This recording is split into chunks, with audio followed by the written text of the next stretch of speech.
ਅੱਜ ਦੀਆਂ ਖਬਰਾਂ ਵੱਲ ਚੱਲੀਏ ਤੇ ਜਿਸ ਤਰ੍ਹਾਂ ਆਪਾਂ ਸਵੇਰੇ ਵੀ ਤੁਹਾਡੇ ਨਾਲ ਡਿਸਕਸ ਕੀਤਾ ਸੀ ਅਪਡੇਟ ਅਮਰੀਕਾ ਦਾ ਜਿਹੜਾ ਮਾਰਨਿੰਗ ਦਾ ਸ਼ੋਅ ਹੈਗਾ ਉਹਦੇ ਵਿੱਚ ਪਈ ਪੈਮ ਬੋਂਡੀ ਜੋ ਅਟਾਰਨੀ ਜਨਰਲ ਹੈਗੇ ਅਮਰੀਕਾ ਦੀ ਉਹਨਾਂ ਦੀ ਛੁੱਟੀ ਹੋ ਸਕਦੀ ਹੈਗੀ ਆ। ਹੁਣ ਇਹ ਕਹਿੰਦੇ ਕਨਫਰਮ ਹੋ ਗਿਆ ਵੀ ਪ੍ਰੈਜ਼ੀਡੈਂਟ ਨੇ ਜਿਹੜੀ ਫਰਸਟ੍ਰੇਸ਼ਨ ਬਹੁਤ ਸੀ ਉਹਨਾਂ ਦੀ ਪੈਮ ਬੋਂਡੀ ਦੇ ਨਾਲ ਤੇ ਉਹਨਾਂ ਦੀ ਜਿਹੜੀ ਛੁੱਟੀ ਆ ਕਰ ਦਿੱਤੀ ਗਈ ਹੈਗੀ ਆ। ਸੋ 14 ਮਹੀਨੇ ਜੋ ਪੈਮ ਬੋਂਡੀ ਆ ਉਹ ਰਹੀ ਆ ਅਟਾਰਨੀ ਜਨਰਲ ਤੇ ਉਹਦੇ ਚ ਜਸਟਿਸ ਡਿਪਾਰਟਮੈਂਟ ਨੂੰ ਕਾਫੀ ਜ਼ਿਆਦਾ ਜਿਹੜਾ ਟਰਾਂਸਫਾਰਮ ਕੀਤਾ। ਬਹੁਤ ਸਾਰੇ ਲੋਕਾਂ ਦਾ ਜਿਨ੍ਹਾਂ ਤੋਂ ਕੋਈ ਬਦਲਾ ਲੈਣਾ ਸੀ ਜਿਹੜੇ ਖਾਸ ਕਰਕੇ ਪ੍ਰੈਜ਼ੀਡੈਂਟ ਟਰੰਪ ਉਹਨਾਂ ਦੇ ਉਲਟ ਸੀਗੇ ਉਹਨਾਂ ਨੂੰ ਵੀ ਕਈ ਜਿਹੜੇ ਚੱਕਰਾਂ ਦੇ ਵਿੱਚ ਕਈ ਜਿਹੜੇ ਲਾ ਸੂਟਸ ਆ ਉਹਨਾਂ ਦੇ ਵਿੱਚ ਫਸਾਇਆ ਤੇ ਕਿਸ ਹਿਸਾਬ ਦੇ ਨਾਲ ਉਹਨਾਂ ਨੇ ਜੈਫਰੀ ਐਪਸਟੀਨ ਵਾਲਾ ਜਿਹੜਾ ਜੋ ਸੈਕਸ ਅਫੈਂਡਰ ਸੀਗਾ ਉਹਦਾ ਕੇਸ ਹੈਂਡਲ ਕੀਤਾ ਉਹ ਵੀ ਕਈ ਜਿਹੜੇ ਰਿਪਬਲਿਕਨ ਆ ਉਹਨਾਂ ਨੇ ਪਸੰਦ ਨਹੀਂ ਕੀਤਾ। ਇਹ ਇੱਕ ਤਰ੍ਹਾਂ ਨਾਲ ਪੂਰਾ ਜਿਹੜਾ ਆ ਉਹ ਬਚਾਉਣ ਦੀ ਕੋਸ਼ਿਸ਼ ਕਰ ਰਹੀ ਹੈਗੀ ਆ। ਪ੍ਰੈਜ਼ੀਡੈਂਟ ਟਰੰਪ ਉਹਨਾਂ ਨੇ ਬੌਂਡੀ ਨੂੰ ਗ੍ਰੇਟ ਅਮਰੀਕਨ ਪੈਟਰੀਅਟ ਕਿਹਾ ਸੀ ਤੇ ਲਾਇਲ ਫਰੈਂਡ ਕਿਹਾ ਸੀ ਸੋਸ਼ਲ ਮੀਡੀਆ ਦੇ ਉੱਤੇ। ਤੇ ਉਹਨਾਂ ਨੇ ਇਹ ਕਿਹਾ ਵੀ ਹੁਣ ਟੌਡ ਬਲੈਂਚੀ ਜੋ ਬੌਂਡੀ ਦਾ ਚੀਫ ਡਿਪਟੀ ਹੈਗਾ ਤੇ ਟਰੰਪ ਉਹਨਾਂ ਦਾ ਸਾਬਕਾ ਵਕੀਲ ਆ ਤੇ ਉਸ ਨੂੰ ਜਿਹੜੀ ਅਟਾਰਨੀ ਜਨਰਲ ਦੀ ਜਿਹੜੀ ਪਰਮਾਨੈਂਟ ਪਲੇਸਮੈਂਟ ਆ ਉਹ ਦਿੱਤੀ ਜਾਊਗੀ ਜਦੋਂ ਉਹ ਕਨਫਰਮ ਹੋ ਜਾਂਦਾ। ਤੇ ਕਹਿੰਦੇ ਵੀ ਪੈਮ ਬੌਂਡੀ ਨੇ ਵਧੀਆ ਕੰਮ ਕੀਤਾ ਹੈਗਾ ਪਰ ਹੁਣ ਫਿਊਚਰ ਦੇ ਵਿੱਚ we have to do lot of other stuff so ਉਹਦੇ ਕਰਕੇ ਜਿਹੜੀ ਛੁੱਟੀ ਆ ਉਹ ਕਰ ਦਿੱਤੀ ਗਈ ਹੈ ਜੀ। ਉਧਰ ਇੱਕ ਹੋਰ ਜਿਹੜੀ ਹਰਜੋਤ ਸਿੰਘ ਜੀ ਖਬਰ ਇਹ ਆ ਰਹੀ ਆ ਜਿਹੜੇ ਸੈਕਟਰੀ ਨੇ ਡਿਪਾਰਟਮੈਂਟ ਆਫ ਡਿਫੈਂਸ ਦੇ ਉਹਨਾਂ ਨੇ ਜਿਹੜੇ army chief of staff general Randy George ਉਹਨਾਂ ਨੂੰ ਬਾਹਰ ਦਾ ਰਸਤਾ ਜਿਹੜਾ ਉਹ ਦਿਖਾ ਦਿੱਤਾ ਆ। ਜਿਹੜੇ ਸਕੱਤਰ ਹੈਗਸਥ ਆ ਉਹਨਾਂ ਨੇ ਕਿਹਾ ਰੈਂਡੀ ਜਾਰਜ ਨੂੰ ਵੀ ਉਹ ਸਟੈਪ ਡਾਊਨ ਕਰ ਦੇਣ ਤੇ ਤੁਰੰਤ ਰਿਟਾਇਰਮੈਂਟ ਲੈ ਲੈਣ। ਜਿਹੜੇ ਕਈ ਸੋਰਸਿਸ ਇਹ ਦੱਸਦੇ ਆ ਵੀ ਟਰੰਪ ਹੋਣਾ ਦਾ ਤੇ ਹੈਗਸਥ ਦਾ ਜਿਹੜਾ ਆਰਮੀ ਦਾ ਵਿਜ਼ਨ ਆ ਉਸ ਨੂੰ ਇੰਪਲੀਮੈਂਟ ਕਰਨ ਦੇ ਲਈ ਇਹ ਚੀਜ਼ ਇਹਨਾਂ ਦੁਆਰਾ ਕੀਤੀ ਗਈ ਹੈਗੀ ਆ। 41ਵੇਂ ਚੀਫ ਆਫ ਸਟਾਫ ਸੀਗੇ ਆਰਮੀ ਦੇ ਤੇ ਜਿਹੜੇ ਚੀਫ ਪੈਂਟਾਗਨ ਦੇ ਸਪੋਕਸਪਰਸਨ ਸ਼ੌਨ ਪਾਰਨਲ ਉਹਨਾਂ ਨੇ ਕਿਹਾ ਵੀ ਇਹ ਤੁਰੰਤ ਇਫੈਕਟਿਵ ਇਮੀਡੀਏਟਲੀ ਇਸ ਅਹੁਦੇ ਤੋਂ ਰਿਜ਼ਾਈਨ ਜਿਹੜਾ ਉਹ ਕਰ ਰਹੇ ਹੈਗੇ ਆ। ਦੋ ਹੋਰ ਆਰਮੀ ਦੇ ਅਧਿਕਾਰੀ ਆ ਉਹਨਾਂ ਨੂੰ ਇਹਨਾਂ ਦੇ ਅਹੁਦਿਆਂ ਤੋਂ ਲਾਹ ਦਿੱਤਾ ਗਿਆ ਹੈਗਾ ਆ। ਜਨਰਲ ਡੇਵਿਡ ਹੌਡਨੇ ਜਿਨ੍ਹਾਂ ਨੇ army transformation and training command ਨੂੰ ਲੀਡ ਕੀਤਾ ਸੀ ਤੇ ਮੇਜਰ ਜਨਰਲ ਵਿਲੀਅਮ ਗ੍ਰੀਨ ਜੋ ਕਿ ਆਰਮੀ ਚੈਪਲਿਨ ਕਾਰਪਸ ਨੂੰ ਜਿਹੜਾ ਉਹ ਹੈਡ ਕਰਦੇ ਸੀਗੇ। ਜਾਰਜ ਜਿਹੜੇ ਆ ਜਨਰਲ ਜਾਰਜ ਆ ਉਹਨਾਂ ਨੇ ਜਿਹੜੇ ਸੀਨੀਅਰ ਮਿਲਟਰੀ ਅਸਿਸਟੈਂਟ ਦੇ ਤੌਰ ਦੇ ਉੱਤੇ ਡਿਫੈਂਸ ਸਕੱਤਰ ਲਾਇਡ ਆਸਟਨ ਨੂੰ ਜਿਹੜਾ ਉਹ ਸਰਵ ਕੀਤਾ ਸੀ 2021 ਤੋਂ 2022 ਦੇ ਵਿੱਚ ਬਾਈਡਨ ਐਡਮਿਨਿਸਟ੍ਰੇਸ਼ਨ ਦੇ ਦੌਰਾਨ। ਇਹ ਕਰੀਅਰ ਇਨਫੈਂਟਰੀ ਅਫਸਰ ਜਿਹੜੇ ਉਹ ਰਹੀ ਆ ਵੈਸਟ ਪੁਆਇੰਟ ਦੇ ਗ੍ਰੈਜੂਏਟ ਆ। ਜਾਰਜ ਹੁਣਾਂ ਨੇ ਜਿਹੜੀ ਪਹਿਲੀ ਗਲਫ ਵਾਰ ਹੋਈ ਸੀ ਉਸ ਦੇ ਵਿੱਚ ਸਰਵ ਕੀਤਾ ਸੀਗਾ ਤੇ ਉਸ ਤੋਂ ਬਾਅਦ ਜਿਹੜੀ ਇਰਾਕ ਤੇ ਅਫਗਾਨਿਸਤਾਨ ਦੀ ਕੌਨਫਲਿਕਟ ਸੀ ਉੱਥੇ ਵੀ ਜਾ ਕੇ ਸਰਵ ਕਰਦੇ ਰਹੇ ਆ। Army chief of staff typically ਕਹਿੰਦੇ ਵੀ 4 ਸਾਲ ਦੀ ਟਰਮ ਹੁੰਦੀ ਆ। ਜੋ ਬਾਈਡਨ ਹੁਣਾਂ ਨੇ 2023 ਦੇ ਵਿੱਚ ਇਹਨਾਂ ਨੂੰ ਨੋਮੀਨੇਟ ਕੀਤਾ ਸੀ ਤੇ ਇਹ ਕਨਫਰਮ ਹੋ ਗਏ ਸੀਗੇ। ਉੱਦਾਂ ਜੇ ਦੇਖਿਆ ਜਾਵੇ ਤਾਂ ਸਮੇਂ ਦੇ ਮੁਤਾਬਕ 2027 ਤੱਕ ਇਹਨਾਂ ਦੇ ਕੋਲ ਵਕਤ ਸੀਗਾ। ਪਰ ਹੁਣ ਜਿਹੜੇ ਮੌਜੂਦਾ ਵਾਈਸ ਚੀਫ ਆਫ ਸਟਾਫ ਨੇ ਆਰਮੀ ਦੇ ਜਨਰਲ ਕ੍ਰਿਸਟੋਫਰ ਲਾਨੀਵ ਜਿਹੜੇ ਕਹਿੰਦੇ ਵੀ ਹੈਗਸਥ ਦੇ ਸਾਬਕਾ ਮਿਲਟਰੀ ਏਡ ਜਿਹੜੇ ਉਹ ਰਹੇ ਆ ਉਹਨਾਂ ਨੂੰ ਹੁਣ ਕਾਰਜਕਾਰੀ ਆਰਮੀ ਚੀਫ ਆਫ ਸਟਾਫ ਬਣਾ ਦਿੱਤਾ ਗਿਆ ਆ। ਇਹ ਜਿਹੜੇ ਕਮਾਂਡਿੰਗ ਜਨਰਲ ਰਹੇ ਆ ਆਰਮੀ ਦੀ 82nd ਏਅਰਬੋਰਨ ਡਿਵੀਜ਼ਨ ਦੇ 2022 ਤੋਂ 2023 ਦੇ ਜਿਹੜੇ ਉਹ ਦਰਮਿਆਨ। ਸੋ ਅੱਜ ਜਿਹੜੇ ਆ chief of staff army chief of staff ਉਹਨਾਂ ਨੂੰ ਵੀ ਬਾਹਰ ਦਾ ਰਸਤਾ ਦਿਖਾਇਆ ਗਿਆ ਹੈ ਜੀ। ਅਗਲੀ ਖਬਰ ਵੱਲ ਚੱਲੀਏ। ਅੱਜ ਅਮਰੀਕਾ ਨੇ ਇਰਾਨ ਦਾ ਇੱਕ ਬਹੁਤ ਵੱਡਾ ਜਿਹੜਾ ਬ੍ਰਿਜ ਸੀ ਉਸ ਨੂੰ ਬੰਬ ਮਾਰ ਕੇ ਤੋੜ ਦਿੱਤਾ ਤੇ ਪ੍ਰੈਜ਼ੀਡੈਂਟ ਟਰੰਪ ਉਹਨਾਂ ਨੇ ਕਿਹਾ ਆ ਵੀ ਹੋਰ ਇਦਾਂ ਦੇ ਜਿਹੜੇ ਸਟ੍ਰਾਈਕ ਆ ਉਹ ਆਉਣ ਵਾਲੇ ਸਮੇਂ ਦੇ ਵਿੱਚ ਆਉਣਗੇ ਜਿਹਦੇ ਨਾਲ 8 ਲੋਕਾਂ ਦੀ ਮੌਤ ਹੋਈ ਆ ਤੇ ਇਹ ਇੱਕ ਸਸਪੈਂਸ਼ਨ ਬ੍ਰਿਜ ਸੀ ਇਰਾਨ ਦਾ ਬਹੁਤ ਵੱਡਾ ਬ੍ਰਿਜ ਸੀ ਤੇ 136 ਮੀਟਰ ਹਾਈ ਤੇ 400 ਮਿਲੀਅਨ B1 ਸਸਪੈਂਸ਼ਨ ਬ੍ਰਿਜ ਸੀਗਾ ਤਹਿਰਾਨ ਤੇ ਕਰਾਜ ਦੇ ਵਿਚਕਾਰ ਤੇ 8 ਲੋਕਾਂ ਦੀ ਮੌਤ ਹੋਈ ਆ, 95 ਉੱਤੇ ਜਿਹੜੇ ਆ ਫੱਟੜ ਹੋ ਗਏ ਹੈਗੇ ਆ। ਸੋ ਟਰੰਪ ਉਹਨਾਂ ਨੇ ਕਿਹਾ ਵੀ ਇਹ ਕਦੇ ਵੀ ਹੁਣ ਦੁਬਾਰਾ ਕੀ ਇਸ ਬ੍ਰਿਜ ਨੂੰ ਯੂਜ਼ ਨਹੀਂ ਕਰ ਸਕਣਗੇ। ਕੱਲ ਪ੍ਰੈਜ਼ੀਡੈਂਟ ਟਰੰਪ ਉਹਨਾਂ ਨੇ ਪ੍ਰਾਈਮ ਟਾਈਮ ਸਪੀਚ ਦੇ ਵਿੱਚ ਇਹ ਕਿਹਾ ਸੀ ਵੀ ਯੂਐਸ ਦੀ ਵਾਰ ਜਿਹੜੀ ਆ, ਯੂਐਸ ਦੀ ਤੇ ਇਜ਼ਰਾਈਲ ਦੀ ਇਰਾਨ ਦੇ ਉੱਤੇ ਹੈਗੀ ਆ, ਉਹ ਪੂਰੀ ਸਕਸੈਸ ਆ ਤੇ ਲਗਭਗ ਅਸੀਂ ਕੰਪਲੀਸ਼ਨ ਦੇ ਲਾਗੇ ਹੈਗੇ ਆ। ਪਰ ਉਹਨਾਂ ਨੇ ਇਹ ਕਿਹਾ ਸੀ ਵੀ ਅਸੀਂ ਜਿਹੜਾ ਇਰਾਨ ਦਾ ਪਾਵਰ ਪਲਾਂਟ ਪੂਰੀ ਤਰ੍ਹਾਂ ਜਿਹੜਾ ਤਬਾਹ ਕਰਾਂਗੇ ਤੇ ਇਲੈਕਟ੍ਰਿਸਿਟੀ ਵੀ ਆਪਾਂ ਤਬਾਹ ਕਰਾਂਗੇ ਜਿਹੜੀ ਮਿਲੀਅਨਸ ਆਫ ਲੋਕਾਂ ਨੂੰ ਜਾਂਦੀ ਹੈਗੀ ਆ। ਕਹਿੰਦੇ we are going to hit each and every one of their electric generating plants very hard and probably simultaneously। ਸੋ ਉਹਨਾਂ ਨੇ ਇਹ ਕਿਹਾ ਸੀ ਵੀ ਅਸੀਂ ਸਟੋਨ ਏਜਸ ਦੇ ਵਿੱਚ ਜਿਹੜਾ ਇਰਾਨ ਆ ਉਸ ਨੂੰ ਪਹੁੰਚਾ ਦੇਵਾਂਗੇ। ਸੋ ਲਗਾਤਾਰ ਜਿਹੜੇ ਆ ਇਰਾਨ ਦੇ ਉੱਤੇ ਜਿਹੜੇ ਆ ਉਹ ਅਟੈਕ ਹਜੇ ਵੀ ਚੱਲ ਰਹੇ। ਜਨੇਵਾ ਕਨਵੈਨਸ਼ਨ ਦੇ ਮੁਤਾਬਕ ਇਹ ਟੋਟਲੀ ਵਾਰ ਕ੍ਰਾਈਮ ਦੇ ਤੌਰ ਦੇ ਉੱਤੇ ਦੇਖਿਆ ਜਿਹੜਾ ਉਹ ਜਾਂਦਾ ਆ। ਕਾਰਪੇਟ ਬੰਬਿੰਗ ਕਿਸੇ ਵੀ ਮੁਲਕ ਦੇ ਉਲਟ ਜਿਹੜੀ ਉਹ ਇਸ ਤਰੀਕੇ ਨਾਲ ਕੀਤੀ ਜਾਵੇ ਤਾਂ ਉਸਨੂੰ ਵਾਰ ਕ੍ਰਾਈਮ ਮੰਨਿਆ ਜਿਹੜਾ ਉਹ ਜਾਂਦਾ ਆ। ਸਟੀਲ ਦੇ ਪਲਾਂਟ ਹੋ ਗਏ ਜਾਂ ਜਿਹੜੇ ਵੀ ਇਨਫਰਾਸਟ੍ਰਕਚਰ ਦੇ ਇਸ ਤਰੀਕੇ ਦੀਆਂ ਜਿਹੜੀਆਂ ਚੀਜ਼ਾਂ ਆ ਉਹਨਾਂ ਨੂੰ ਤੋੜਨਾ ਇਹ ਇੱਕ ਕਹਿੰਦੇ ਵੀ ਬਾਕੀ ਦੇ ਲੋਕਾਂ ਦੇ ਨਾਲ ਇੱਕ ਹਿਸਾਬ ਦੇ ਨਾਲ ਕਹਿ ਲਓ ਵੀ ਨਾ ਇਨਸਾਫੀ ਹੀ ਜਿਹੜੀ ਹੁੰਦੀ ਆ, ਵੀ ਉਹਨਾਂ ਦੀ ਜਿਹੜੀ ਓਵਰਆਲ ਜ਼ਿੰਦਗੀ ਦੇ ਉੱਤੇ ਜਿਹੜਾ ਭੈੜਾ ਅਸਰ ਪੈਂਦਾ। ਦੇਖੋ ਲੜਾਈ ਦੇ ਵਿੱਚ ਆਬਵੀਅਸਲੀ ਸਿਵਿਲੀਅਨਸ ਦੀ ਮੌਤ ਹੁੰਦੀ ਹੋਈ ਆ, ਇਹ ਤੋਂ ਕੋਈ ਦੋ ਰਾਵਾਂ ਨਹੀਂ ਹੈਗੀਆਂ, ਪਰ ਮਿੱਥ ਕੇ ਇਸ ਤਰੀਕੇ ਦੇ ਨਾਲ ਇਹਨਾਂ ਨੂੰ ਭੰਨਣਾ ਤੇ ਮਾਰਨਾ ਉਹ ਇੱਕ ਵਾਰ ਕ੍ਰਾਈਮ ਮੰਨਿਆ ਜਿਹੜਾ ਉਹ ਜਾਂਦਾ ਹੈਗਾ। ਤੇ ਇਹ ਸ਼ਰੇਆਮ ਹੀ ਕਹਿ ਰਹੇ ਆ ਵੀ ਆਪਾਂ ਇਹ ਸਾਰੀਆਂ ਚੀਜ਼ਾਂ ਕਰਨ ਜਿਹੜੇ ਉਹ ਜਾ ਰਹੇ ਆ। ਤੇ ਇਰਾਨ ਵਾਲੇ ਫਿਰ ਉਹੀ ਕਹਿੰਦੇ ਆ ਵੀ ਅਸੀਂ ਵੀ ਇਸ ਦਾ ਜਿਹੜਾ ਉਹ ਬਦਲਾ ਆ ਉਹ ਲਵਾਂਗੇ। ਸੋ ਇਹ ਜਿਹੜੀ ਚੀਜ਼ ਆ।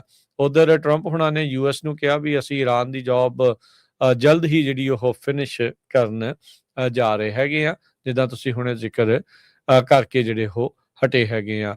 Bomb back to stone ages US ਦੇ ਦੁਆਰਾ ਜਿਹੜੇ ਇਦਾਂ ਦੇ ਥ੍ਰੈਟ ਆ ਪਹਿਲੀ ਵਾਰ ਨਹੀਂ, ਵੀਅਤਨਾਮ ਦੇ ਵਿੱਚ ਵੀ ਇਹਨਾਂ ਨੇ ਇਸੇ ਤਰੀਕੇ ਦਾ ਹੀ ਥ੍ਰੈਟ ਧਮਕੀ ਜਿਹੜੀ ਉਹ ਦਿੱਤੀ ਸੀਗੀ। ਅੱਜ ਤੋਂ ਕੁਝ ਵੀਕ ਪਹਿਲਾਂ ਇਹ ਜਿਹੜਾ ਬੌਮ ਟੂ ਸਟੋਨ ਏਜ ਵਾਲੀ ਜਿਹੜਾ ਫਰੇਜ਼ ਆ ਉਹ ਸੁਣਿਆ ਗਿਆ ਸੀਗਾ ਕਈ ਜਿਹੜੇ ਐਨਾਲਿਸਟ ਆ ਉਹਨਾਂ ਦੇ ਮੂੰਹੋਂ, ਤੇ ਅੱਜ ਰਾਸ਼ਟਰਪਤੀ ਟਰੰਪ ਹੁਣਾਂ ਦੇ ਮੂੰਹੋਂ ਆਪਾਂ ਇਹ ਜਿਹੜੀ ਕੱਲ ਆ ਉਹ ਗੱਲ ਸੁਣੀ ਹੈਗੀ ਆ।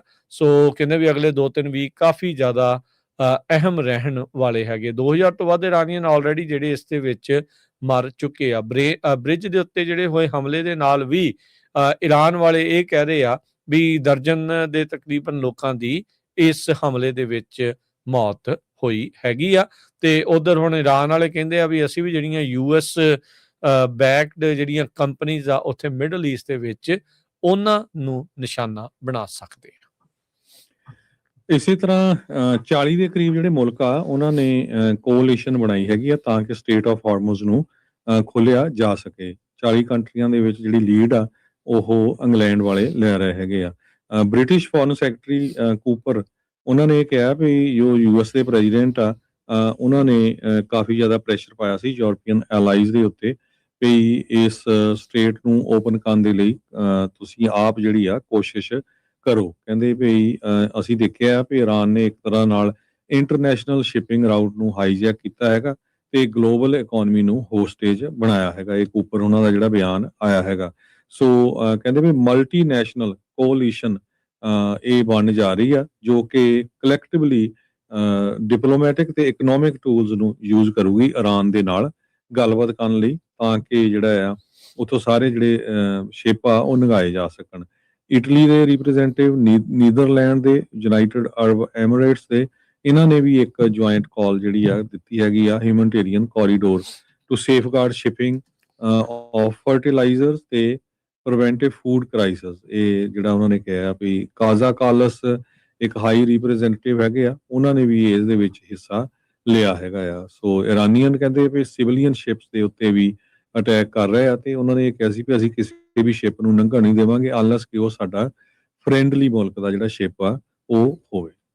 ਜੀ ਇੱਕ ਹੋਰ ਅੱਜ NBC ਨਿਊਜ਼ ਵਾਲੇ ਰਿਪੋਰਟ ਕਰ ਰਹੇ ਕਹਿੰਦੇ ਵੀ ਡਿਫੈਂਸ ਦੇ ਸਕੱਤਰ ਹੈਗਸੈਟ ਆ ਉਹਨਾਂ ਨੇ ਮਿਲਟਰੀ ਪ੍ਰਮੋਸ਼ਨਸ ਦੇ ਵਿੱਚ ਵੀ ਆਪਣੀ ਲੱਤ ਜਿਹੜੀ ਉਹ ਅੜਾਈ ਹੈਗੀ ਆ। ਐਨਬੀਸੀ ਨਿਊਜ਼ ਵਾਲੇ ਇਹ ਕਹਿ ਰਹੇ ਆ ਵੀ ਕਹਿੰਦੇ ਵੀ ਹੈਗਸਤ ਸਕੱਤਰ ਹੈਗਸਤ ਆ ਉਹਨਾਂ ਨੇ 1 ਦਰਜਨ ਤੋਂ ਵੱਧ ਕਾਲੇ ਮੂਲ ਦੇ ਅਫਸਰ ਤੇ ਜਿਹੜੀ ਔਰਤ ਮਹਿਲਾ ਜਿਹੜੀਆਂ ਅਫਸਰਾਂ ਆ ਸੀਨੀਅਰ ਅਫਸਰ ਚਾਰੇ ਬ੍ਰਾਂਚਿਸ ਦੇ ਵਿੱਚ ਮਿਲਟਰੀ 'ਚ ਉਹਨਾਂ ਨੂੰ ਟਾਰਗੇਟ ਕੀਤਾ ਰੇਸ ਜੈਂਡਰ ਤੇ ਜਿਹੜੀ ਅਫੀਲੀਏਸ਼ਨ ਦੇ ਹਿਸਾਬ ਦੇ ਨਾਲ ਵੀ ਉਹ ਐਡਮਿਨਿਸਟ੍ਰੇਟਿਵ ਪਾਲਿਸੀਜ਼ ਬਾਈਡਨ ਵਾਲੀਆਂ ਦੇ ਨਾਲ ਜੁੜੇ ਹੋਏ ਆ ਵੀ ਉਹਨਾਂ ਦੀ ਜਿਹੜੀ ਪ੍ਰਮੋਸ਼ਨ ਆ ਉਹ ਰੋਕ ਕੇ ਰੱਖੀ ਆ ਆਈਦਰ ਬਲੌਕ ਕੀਤੀ ਹੋਈ ਆ ਤੇ ਜਾਂ ਉਹਨਾਂ ਨੇ ਡਿਲੇ ਕੀਤੀ ਆ। ਸੋ ਸਿੱਧੀ ਬਦਲਾਖੋਰੀ ਦੀ ਜਿਹੜੀ ਨੀਤੀ ਆ ਉਹ ਸਾਡੇ ਡਿਫੈਂਸ ਸਕੱਤਰ ਦੇ ਵੱਲੋਂ ਚੱਲ ਰਹੀ ਆ। 9 ਯੂਐਸ ਦੇ ਅਧਿਕਾਰੀ ਇਸ ਪ੍ਰੋਸੈਸ ਦੇ ਨਾਲ ਜਿਹੜੇ ਜੁੜੇ ਆ ਉਹਨਾਂ ਨੇ ਐਨਬੀਸੀ ਨੂੰ ਇਹ ਚੀਜ਼ ਦੱਸੀ ਹੈਗੀ ਆ। ਆਰਮੀ, 에ਅਰ ਫੋਰਸ, ਨੇਵੀ ਤੇ ਮਰੀਨਸ ਉਹ ਇਸ ਤਰੀਕੇ ਦੇ ਨਾਲ ਜਿਹੜਾ ਉਹ ਉੱਥੇ ਹੋਇਆ ਕਹਿੰਦੇ ਵੀ ਉਹਨਾਂ ਦਾ ਸਟਰਕਚਰ ਇਸ ਤਰੀਕੇ ਨਾਲ ਕੀਤਾ ਗਿਆ ਵੀ ਜਿਹੜੇ ਮੋਸਟ ਕੁਆਲੀਫਾਈਡ ਅਫਸਰ ਨੇ ਉਹਨਾਂ ਦੀ ਪ੍ਰਮੋਸ਼ਨ ਜਿਹੜੀ ਹੋਵੇ, ਪਰ ਹੈਗਸਥ ਦੀ ਡਿਸੀਜਨ ਦੇ ਚੱਲ ਕੇ ਇਹ ਜਿਹੜੇ ਪ੍ਰੋਸੈਸ ਦੇ ਵਿੱਚ ਵਿਘਨ ਪਿਆ ਆ। ਕੱਲ ਜਿਹੜੇ ਪੀਟ ਹੈਗਸਥ ਦੇਖੋ ਵੀ ਕਿੱਡੀਆਂ ਆਰਮੀ ਦੀਆਂ ਜਿਹੜੇ ਪ੍ਰੋਸੈਸਿਸ ਆ ਉਹਨਾਂ ਵਿੱਚ ਕਿਸ ਤਰੀਕੇ ਨਾਲ ਲੱਤ ਫਸਾ ਰਹੇ ਆ। ਕਿਡ ਰੌਕ ਜਿਹੜਾ ਇਹਨਾਂ ਦਾ ਖਾਸਮ ਖਾਸ ਆ ਟਰੰਪ ਹੋਣਾ ਦਾ, ਉਹਦੇ ਘਰ ਦੇ ਬਾਹਰ 2 ਅਪਾਚੀ ਜਿਹੜੇ ਹੈਲੀਕਾਪਟਰ ਆ ਉਹ ਸਲੂਟ ਮਾਰਨ ਲਈ ਪਹੁੰਚ ਗਏ ਸੀਗੇ ਥੋੜੇ ਦਿਨ ਪਹਿਲਾਂ, ਤੇ ਇਹਨੇ ਟਵੀਟ ਕਰਤਾ ਸੀ ਅਕਸਰ ਨੇ ਵੀ ਕੋਈ ਇਹਨਾਂ ਦੀ ਸਸਪੈਂਸ਼ਨ ਨਹੀਂ, ਸਭ ਕੁਝ ਸਭ ਬਹਾਲ ਆ ਤੇ ਪੈਟਰੀਅਟਸ ਇਦਾਂ ਹੀ ਜਿਹੜਾ ਉਹ ਕਰਦੇ ਆ। ਹੁਣ ਤੁਸੀਂ ਇਹ ਹਿਸਾਬ ਲਾ ਲਓ ਹਰਜੋਤ ਸਿੰਘ ਜੀ, ਕੱਲ ਨੂੰ ਤਾਂ ਸੱਤਾ ਚੋਂ ਕਿਸੇ ਨਾ ਕਿਸੇ ਨੇ ਤਾਂ ਬਦਲ ਹੀ ਜਾਣਾ ਆ, ਤੇ ਜਦੋਂ ਅਗਲਿਆਂ ਨੇ ਆ ਕੇ ਵੀ ਫਿਰ ਇਦਾਂ ਕੀਤਾ, ਉਦੋਂ ਸਕੱਤਰ ਨੇ ਕਿਸੇ ਨੇ ਇਦਾਂ ਕੀਤਾ, ਫਿਰ ਇਹਨਾਂ ਨੇ ਹਾਹਾਕਾਰ ਬਚਾ ਦੇਣੀ ਵੀ ਹਾਏ ਆਹ ਕੀ ਕਰਤਾ, ਇਦਾਂ ਕਿਉਂ ਕਰਦੇ ਆ। ਸੋ ਇਹ ਜਿਹੜੀ ਸਿਚੁਏਸ਼ਨ ਇਹਨਾਂ ਨੇ ਆਰਮੀ ਤੱਕ ਨੂੰ ਵੀ ਆਪਣੀ ਜਿਹੜੀ ਇੱਕ ਖਿਡੌਣੇ ਵਾਂਗੂ ਬਣਾ ਕੇ ਜਿਹੜਾ ਉਹ ਰੱਖ ਲਿਆ। ਉਸ ਦੀ ਇੱਕ ਆਪਣਾ ਰੈਪੂਟੇਸ਼ਨ ਆ, ਉਸ ਦੇ ਆਪਣੇ ਇੱਕ ਪ੍ਰੋਸੈਸ ਆ, ਉਹਨਾਂ ਨੂੰ ਇਹਨਾਂ ਨੂੰ ਨਹੀਂ ਜਿਹੜਾ ਉਹ ਛੇੜਨਾ ਚਾਹੀਦਾ। ਰਿਪੋਰਟਿੰਗ ਤਾਂ ਇੱਥੋਂ ਤੱਕ ਵੀ ਆ ਰਹੀ ਆ, ਜਿਹੜੇ ਆਰਮੀ ਚੀਫ ਆਫ ਸਟਾਫ ਨੂੰ ਲਾਇਆ ਆ, ਕਾਰਨ ਉਸ ਦੇ ਪਿੱਛੇ ਇਹੀ ਦੱਸਿਆ ਜਾ ਰਿਹਾ ਆ ਵੀ ਕਹਿੰਦੇ ਵੀ ਟਰੰਪ ਨੂੰ ਉਹ ਫੁੱਲੀ ਜਿਹੜੇ ਆ ਉਹ ਅਫੀਲੀਏਟਡ ਨਹੀਂ ਸੀ, ਹੋ ਸਕਦਾ ਵੀ ਉਹ ਸਾਰੇ ਹੁਕਮਾਂ ਦੇ ਉੱਤੇ ਕੋਈ ਕਿੰਤੂ ਪਰੰਤੂ ਜਿਹੜੀ ਆ ਉਹ ਕਰਦੇ ਜਿਹੜੇ ਹੋਣ, ਇਸ ਲਈ army chief of staff general Randy George ਆ ਉਹਨਾਂ ਨੂੰ ਬਾਹਰ ਦਾ ਵੀ ਰਸਤਾ ਜਿਹੜਾ ਉਹ ਦਿਖਾਇਆ ਗਿਆ ਹੈਗਾ ਜੀ। ਯੂਨੀਵਰਸਿਟੀ ਦੀ ਪੁਲਿਸ ਨੇ ਇੱਕ ਬੰਦੇ ਨੂੰ ਅਰੈਸਟ ਕੀਤਾ ਜੋ ਕਿ 4 ਵੀਲਰ ਚੋਰੀ ਕਰਕੇ ਜਿਹੜਾ ਆ ਉਹ ਡਰਾਈਵ ਕਰ ਰਿਹਾ ਸੀ, ਤੇ ਉਹਦੇ ਵਿੱਚੋਂ ਜਿਹੜੀ ਆ ਡਰੱਗ ਆ ਉਹ ਵੀ ਮਿਲੀ ਹੈਗੀ ਆ। ਯੂਨੀਵਰਸਿਟੀ ਪੁਲਿਸ ਡਿਪਾਰਟਮੈਂਟ ਨੇ ਇਹ ਕਿਹਾ ਵੀ ਵੀਰਵਾਰ ਨੂੰ ਮਾਰਚ 26 ਨੂੰ ਜਦੋਂ ਉਹਨਾਂ ਦੇ ਮੋਟਰ ਆਫੀਸਰ ਨੇ ਆਬਜ਼ਰਵ ਕੀਤਾ ਵੀ ਇੱਕ ਰੈੱਡ 4 ਵੀਲਰ ਜੋ ਸਾਊਥ ਬਾਉਂਡ ਸਟਰ ਸਟਰੀਟ ਦੇ ਉੱਤੇ ਜਾ ਰਿਹਾ area of tea garden avenue, ਤੇ ਉੱਥੇ ਉਹਨਾਂ ਨੇ ਖੜਾ ਕੀਤਾ ਤੇ ਉਹ ਪਤਾ ਚੱਲਿਆ ਬਾਅਦ ਦੇ ਵਿੱਚ ਇਹ ਚੋਰੀ ਕੀਤਾ ਹੋਇਆ ਸੀ, ਤੇ ਉਹਦੇ ਵਿੱਚੋਂ ਜਿਹੜੀ ਡਰੱਗ ਆ ਉਹ ਵੀ ਨਿਕਲੀ ਹੈਗੀ ਆ। ਜਿਹੜਾ ਡਰਾਈਵਰ ਆ ਉਸ ਨੂੰ 38 ਸਾਲਾਂ ਦਾ ਕ੍ਰਿਸਟੋਫਰ ਗੋਲਡਨ ਜੋ ਯੂਨੀਵਰਸਿਟੀ ਦਾ ਰਹਿਣ ਵਾਲਾ ਆ ਉਹਦਾ ਨਾਂ ਜਿਹੜਾ ਦੱਸਿਆ ਗਿਆ ਹੈਗਾ ਆ। ਅਥਾਰਟੀਜ਼ ਨੇ ਕਿਹਾ ਆ ਵੀ ਆਫੀਸਰਸ ਏਬਲ ਸੀਗੇ, ਉਹਨਾਂ ਨੂੰ ਇੱਕਦਮ ਪਤਾ ਚੱਲ ਗਿਆ ਵੀ ਜਿਹੜਾ 4 ਵੀਲਰ ਆ ਇਹ ਮੈਵਿਲ ਤੋਂ ਚੋਰੀ ਕੀਤਾ ਗਿਆ ਹੈਗਾ, ਪਰ ਉਸ ਟਾਈਮ ਦੇ ਉੱਤੇ ਹਜੇ ਰਿਪੋਰਟ ਨਹੀਂ ਕੀਤਾ ਗਿਆ ਸੀ ਲਾ ਐਨਫੋਰਸਮੈਂਟ ਨੂੰ, ਮੇਬੀ ਜਿਹੜਾ ਮਾਲਕ ਹੋਊਗਾ ਉਹਨੂੰ ਨਾ ਉਸ ਟਾਈਮ ਦੇ ਉੱਤੇ ਪਤਾ ਹੋਵੇ। ਸੋ ਗੋਲਡਨ ਨੂੰ ਜਿਹੜਾ ਆ ਅਰੈਸਟ ਕੀਤਾ ਗਿਆ ਤੇ ਉਸ ਨੂੰ ਸਟਰ ਕਾਉਂਟੀ ਦੇ ਵਿੱਚ ਭੇਜਿਆ ਗਿਆ ਆ, ਤੇ ਉਹਦੇ ਉੱਤੇ drug related charges, possession of stolen vehicle ਤੇ ਟ੍ਰੈਫਿਕ ਵਾਇਓਲੇਸ਼ਨ ਦੇ ਜਿਹੜੇ ਚਾਰਜਸ ਆ ਉਹ ਲਾਏ ਗਏ ਹੈਗੇ ਜੀ। ਅਗਲੀ ਜਿਹੜੀ ਗੱਲ ਕਰੀਏ, CNN ਵਾਲੇ ਕਹਿੰਦੇ ਵੀ ਇਹ ਰਿਪੋਰਟ ਕਰ ਰਹੇ ਆ ਵੀ ਜਿਹੜੀ ਯੂਐਸ ਦੀ ਇੰਟੈਲੀਜੈਂਸ ਆ ਉਹਨਾਂ ਦੀ ਨਵੀਂ ਅਸੈਸਮੈਂਟ ਸਾਹਮਣੇ ਆਈ ਆ ਵੀ ਈਰਾਨ ਮਿਜ਼ਾਈਲ ਲਾਂਚਿੰਗ ਕੈਪੇਬਿਲਿਟੀ ਉਹਨਾਂ ਦੀ ਕਿੰਨੀ ਕੁ ਹੈਗੀ ਆ। ਪਿਛਲੇ 5 ਹਫ਼ਤਿਆਂ ਦੇ ਵਿੱਚ ਲਗਾਤਾਰ ਅਮਰੀਕਾ ਤੇ ਇਜ਼ਰਾਈਲ ਦੇ ਦੁਆਰਾ ਹਜ਼ਾਰਾਂ ਹੀ ਬੰਬ ਇਹਨਾਂ ਦੇ ਉੱਤੇ ਸੁੱਟੇ ਜਾਣ ਤੋਂ ਬਾਅਦ ਚ ਵੀ ਜਿਹੜਾ ਇਹ ਮੰਨਿਆ ਜਾ ਰਿਹਾ ਯੂਐਸ ਦੀ ਇੰਟੈਲੀਜੈਂਸ ਇਹ ਅਸੈਸ ਕਰ ਰਹੀ ਆ ਵੀ ਈਰਾਨ ਦੇ ਕੋਲ ਅਜੇ ਵੀ ਅੱਧੀ ਕੁ ਕੈਪੇਬਿਲਿਟੀ ਬਾਕੀ ਆ, significant missile launching capability maintain ਕਰ ਰਹੇ ਆ। ਤੇ ਜਿਹੜੇ ਡਰੋਨਸ ਆ ਉਹ ਵੀ ਕਹਿੰਦੇ ਹਜ਼ਾਰਾਂ ਦੀ ਸੰਖਿਆ ਦੇ ਵਿੱਚ ਇਹਨਾਂ ਦੇ ਕੋਲ ਅਜੇ ਵੀ ਪਏ ਹੈਗੇ ਨੇ।